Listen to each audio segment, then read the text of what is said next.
E bebê, existe uma outra história, não é só o pé. Existe uma doença do quadril, né? Sim. Uma displasia. Conta isso pra gente, o que é essa patologia e a gente consegue já perceber intraútero? Tem alguns fatores de risco que já a gente fica mais atento para ver se a criança não vai ter displasia de quadril. Displasia de quadril, eu não gosto nem desse termo, que displasia é uma malformação, né? Mas é um quadril imaturo, que às vezes ele tem um risco de sair do lugar. Porque com toda a formação da criança, ou porque ela tem uma história na família, ou porque ela é gerada, principalmente, isso é muito forte, quando é gerada pélvica, que é gerada sentada, ou a maior parte da gestação a criança foi gerada pélvica. Isso é importante, porque às vezes, o que o pediatra pergunta? Como foi o parto? Estava em apresentação cefálica ou pélvica? Encefálica, mas às vezes a criança virou. Até a minha segunda filha, eu fiquei gestante pélvica por 36 semanas. Ela virou com 36 semanas. Então, eu tinha medo dela ter displasia, porque é muito tempo sentada. Então, o teto da bacia, ele é mais alto. E aí, o encaixe da cabeça do fêmur, ela tem uma instabilidade, às vezes, principalmente as meninas, né? Tem um risco de instabilidade maior. E se a gente não encaixar no lugar, esse quadril não vai remodelar e ele pode sair do lugar. O exame ouro hoje em dia é o ultrassom, né? Porque às vezes só com o exame físico, que era o que a gente confiava muito antigamente, não é suficiente.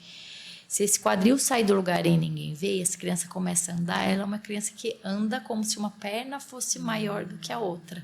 Hoje em dia, com toda a tecnologia que a gente tem, isso é quase inaceitável, porque como que passou essa criança, né? É muito melhor você tratar a criança pequenininha. Então, quando tem fator de risco nas maternidades, eu acho que é ideal mandar para o ortopedista pediátrico para acompanhar. E não é uma avaliação, a gente tem que acompanhar a criança pelo menos até ela começar a andar, né? Porque às vezes o quadril não sai do lugar, mas ela tem um quadril mal formado, né? Então, fatores de risco é a menina, a gestação da mãe pela primeira vez, que a criança está apertada, ou a gestação de gemelar, que são 2. Aquela mulher muito magrinha, que o útero é muito pequenininho.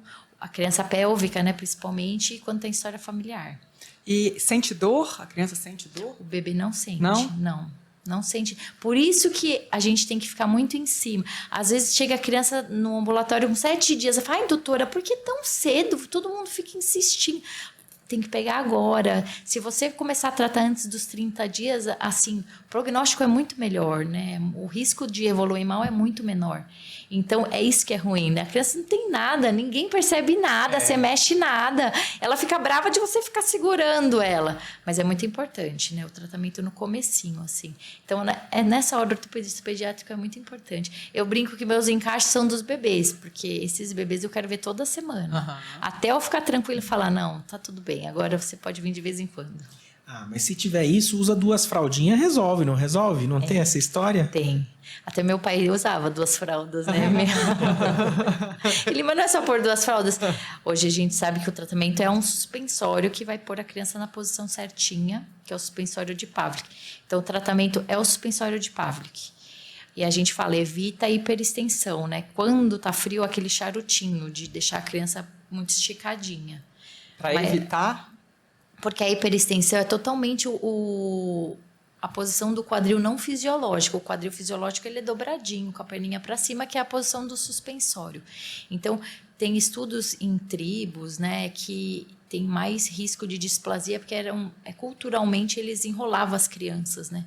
Deixava elas como se fosse, às vezes, para pôr nas costas da mãe. Então, a gente sabe que essa posição não é muito boa. A posição fisiológica é dobradinha ou rodado para fora. É tipo uma ranzinha, assim, que é a posição do Pavlik.